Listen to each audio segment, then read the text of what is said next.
So we'll continue our discussion on the kinetic theory of gases. So in our previous class, what we saw was how term distribution can be understood. In fact, we took a simple example of size distribution in onions, which you find in a grocery shop.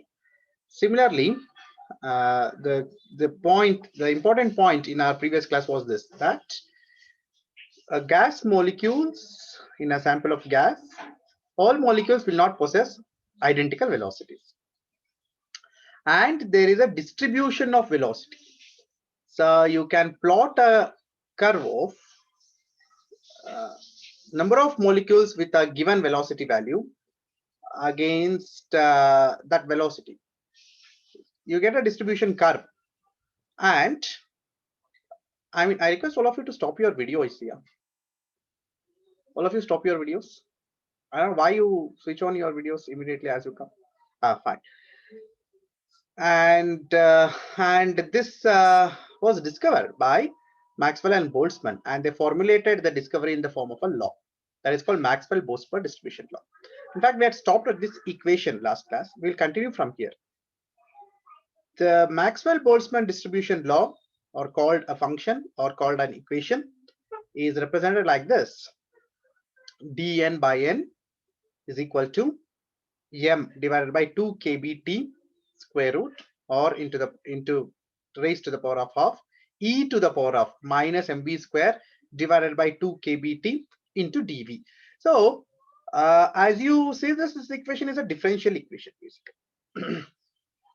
In fact, there are other forms of Maxwell distribution law where it is not presented in a differential equation form, rather in general simple equation forms.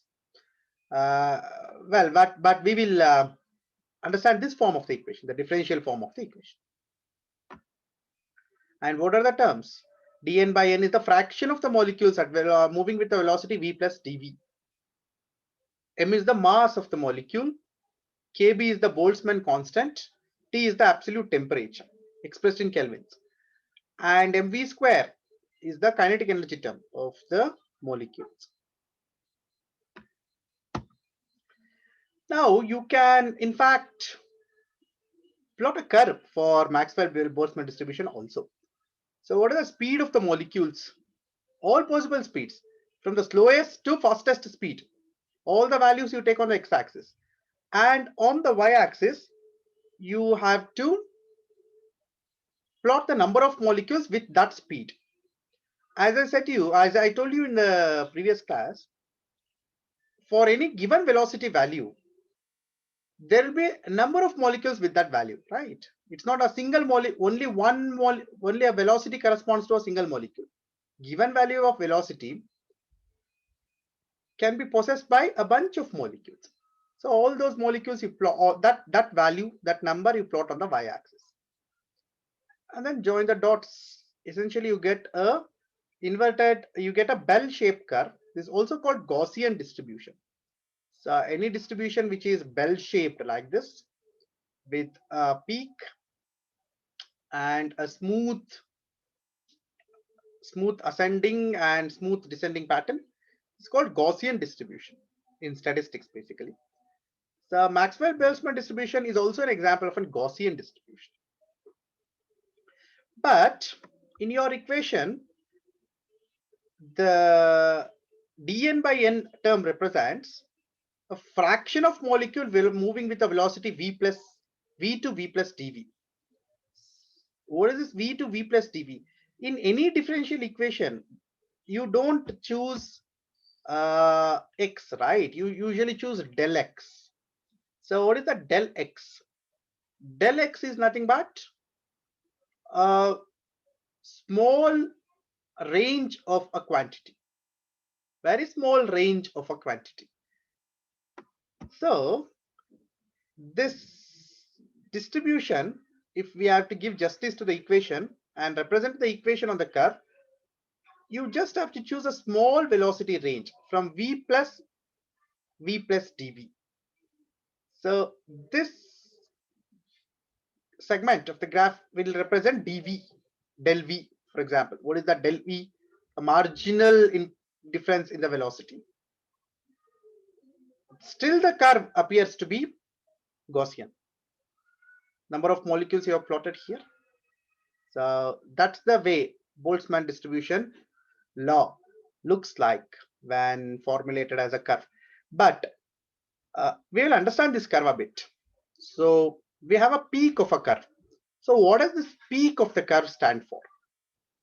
What does peak of the curve stand for? Peak of the curve stands for, example here, peak of the curve stands for the, please do not confuse peak of the curve to the highest speed of the gas molecules. No, the highest speed is here. In fact, on your x-axis, extreme of the x-axis here, your highest speed. Peak of the curve corresponds to the number of molecules, basically. The number of molecules possessing this speed is the peak of the curve. So what does it mean? As evident, all molecules will not possess the same velocity. First point. Second point, only a fraction of the molecule or a speed somewhere in the middle of the x-axis, value of the speed, velocity somewhere in the middle of the x-axis is possessed by maximum number of molecules. See, this is the number of molecules, right? So the value here is maximum. There is no value beyond this. So the value here is maximum. So in a sample of gas, according to this distribution law, maximum number of molecules possess something called a moderate speed, right? Moderate, average speed. Maximum number of molecules possess an average speed. So that means there are less number of molecules with very small speeds. Similarly, there are less number of molecules with very high speeds. Most of the molecules are in a average speed range. So that is what the obvious inference from Maxwell-Boltzmann distribution law. Now, like always, even in the introduction class, I showed you an interactive website where you could change the temperature and you could increase the temperature, or you could alter the temperature and alter the velocity of the gas molecules. You can watch the video, previous video, you will see that. So the velocities are directly proportional to temperature, basically. They are the function of temperature. If you increase the temperature, the velocities of the gas molecules definitely increase. So we can ask a question now. This curve, what we have been understanding, corresponds to which temperature, basically? Is it not? So, and even you have a temperature term in your Boltzmann equation. Therefore, plotting a curve is not just enough. You have to specify at what temperature this curve has been plotted. Because as you see in your equation, the temperature value has definitely a role to play in the distribution of the number of molecules with some speed. Therefore, you have to plot Maxwell-Boltzmann distribution law and specify the temperature. Now let us see what happens to the shape of the curve as you change the temperature. Look at this. All these three are different curves. I mean, different curves in the sense Maxwell-Boltzmann distribution curve plotted at different temperatures. The middle one shown in the green, I think you can take that as this curve, fine, at an average room temperature, moderate temperature. So the middle curve is almost like this. So we have explained that before. What happens now from room temperature? Decrease the temperature or you increase the temperature. When you decrease the temperature, that means you make the gas cold. You cool the gas and record the velocities and the number of molecules. You see the curve as compressed. Is it not? The curve as compressed. Now, as always, with the decrease in temperature, the velocities should decrease, right? That is very much evident here. At room temperature, for example, the average velocity was somewhere here. Now at cold gas, for the cold gas, lower temperature, the average velocity has decreased a bit here, is it not? So if this is V1 and this the average velocity here is V2, V1 is smaller than V2, lesser than V2. That's the first point. So the average velocity of the gas molecules decrease. That should happen, of course. That's the observation. That should happen. As well as something else happens. You see, the curve has compressed as well as it has heightened. It has heightened. That means now there are more number of molecules in a cold gas with average number of with average velocity value compared to molecules at room temperature. There are more number of molecules with average velocity. So second inference. What is the third inference? If you try to integrate a curve, in the sense a differential equation curve which is formed from a differential equation, basically we get something called area under the curve. I mean, this is for any curve, not just for Maxwell distribution curve, area under the curve. So in this case, the area under the curve represents the total number of molecules, basically, with so many different velocities possible. So area is the total number of molecules in the gas sample, sorry, total number of molecules in the gas sample. Now you look at the cold temperature curve. The area under the curve has not changed because the number of molecules you have taken same.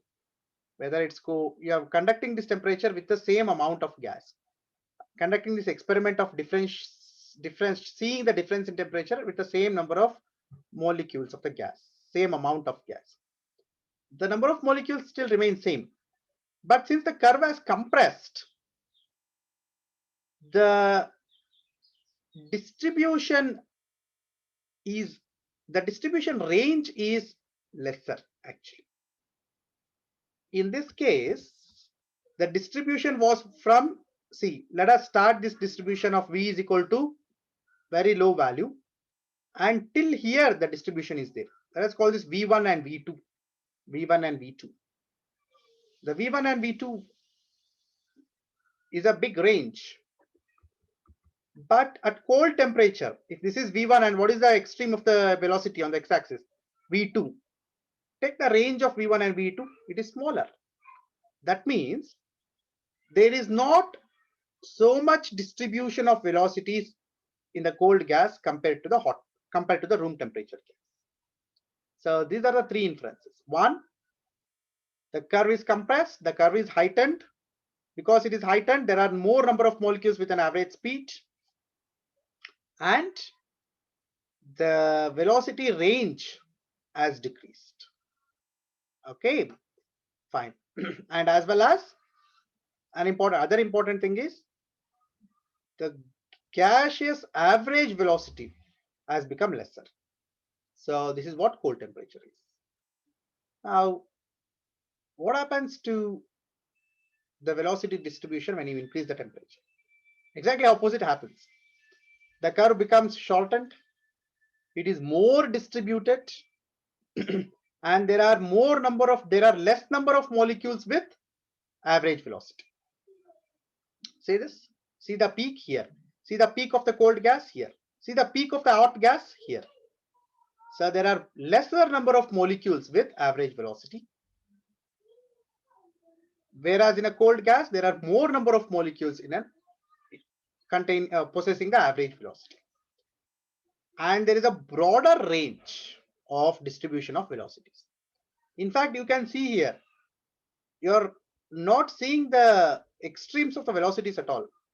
It further flattens slowly, and then the increase in the speed of the gas is too much. This should happen because a hot gas has a very high kinetic energy. Therefore, velocity is too much. If a cold gas highest velocity is here and a room temperature gas highest velocity here, Whereas hot gas highest temperature will be far more greater, somewhere here, which is in fact beyond the graph which I've shown you. That's the way distribution happens. But so as I've represented cold, room temperature and hot gas, you can even represent this as T1, capital T, not small t. Remember, small t always represents time, physical quantity, capital T temperature, T2 and T3. And you can write T1 is smaller than T2, that is smaller than, lesser than T3. This is one important study we have to conduct, the effect of temperature on the velocity distribution curve. And sometimes I mention this very rarely. That is also an important piece of information for your exams questions, favorite questions. Explain the effect of temperature on velocity distribution curve. You just have to write a curve and then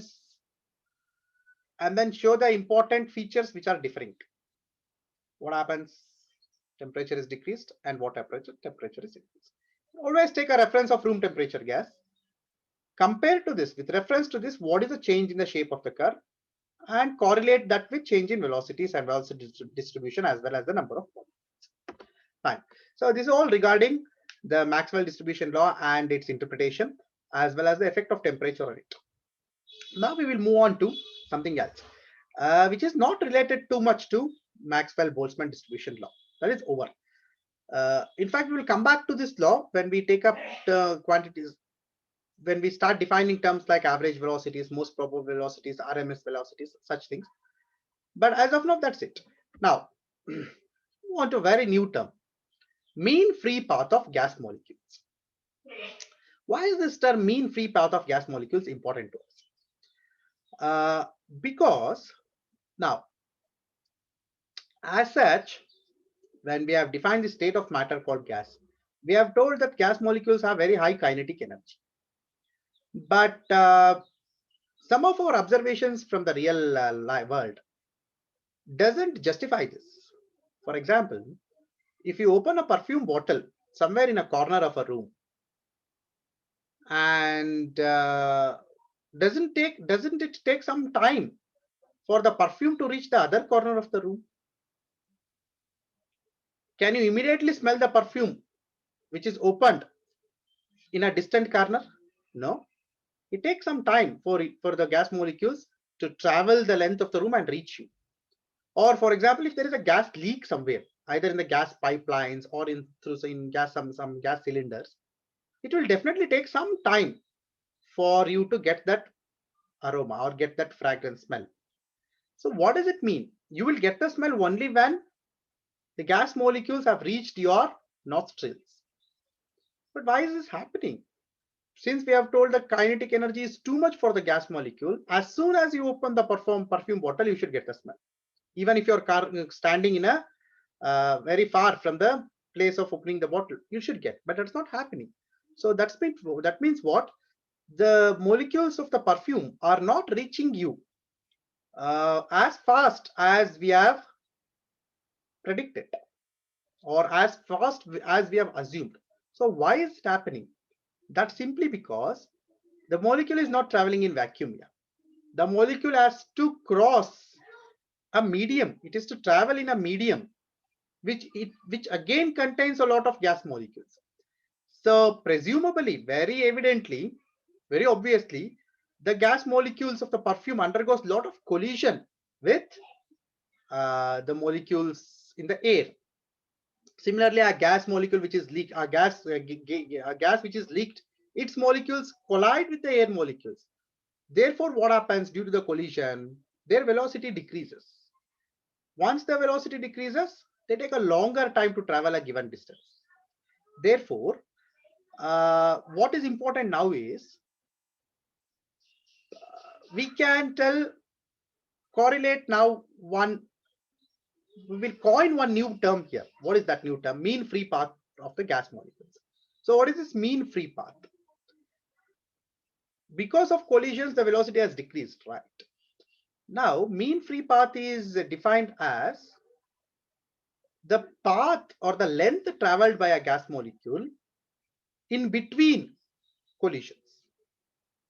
Okay. What is free path?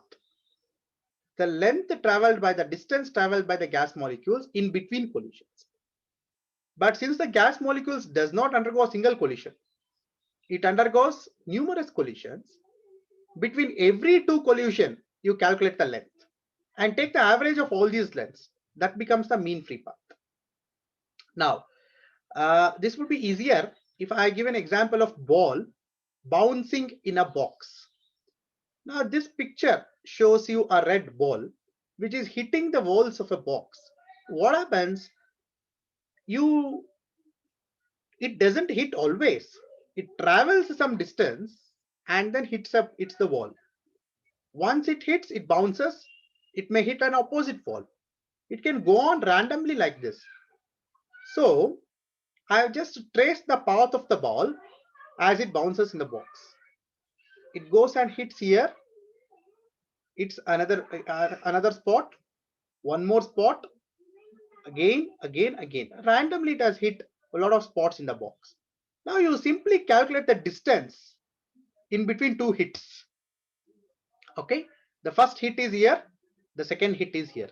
So what's the distance?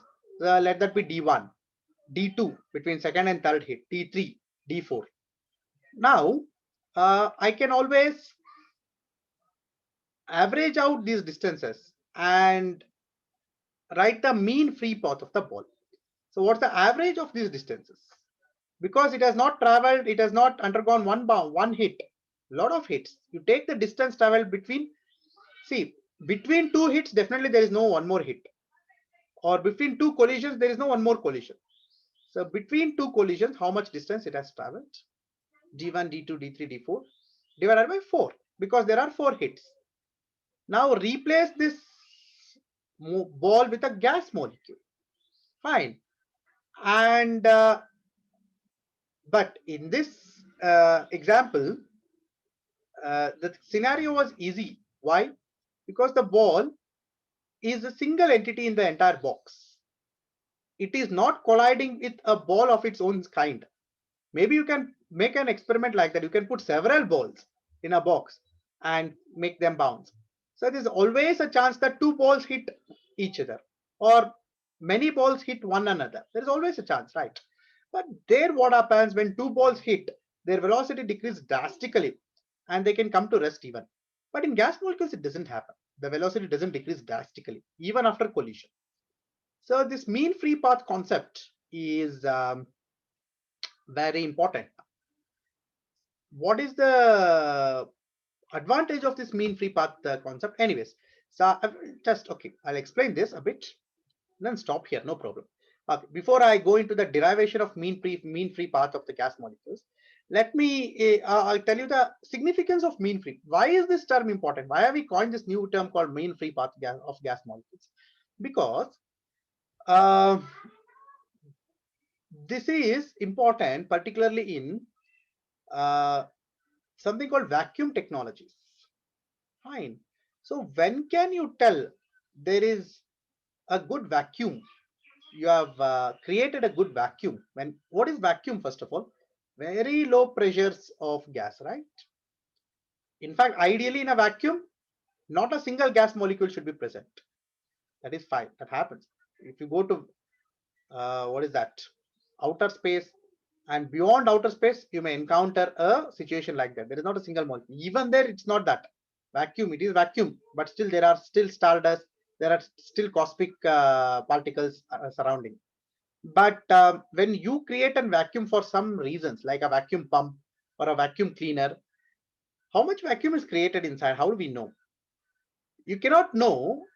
You cannot, in fact, make zero molecules inside a vacuum chamber. There will be few molecules present. But whatever the case, if you have lesser number of molecules, I can tell that the mean free path of the molecule of the gas molecules increase, right? Okay, anyways. So let me explain that in detail next class. But as of now, you just understand mean free path is an important physical parameter of gas molecules. It gives us an idea of pressure of the gas here. Simple.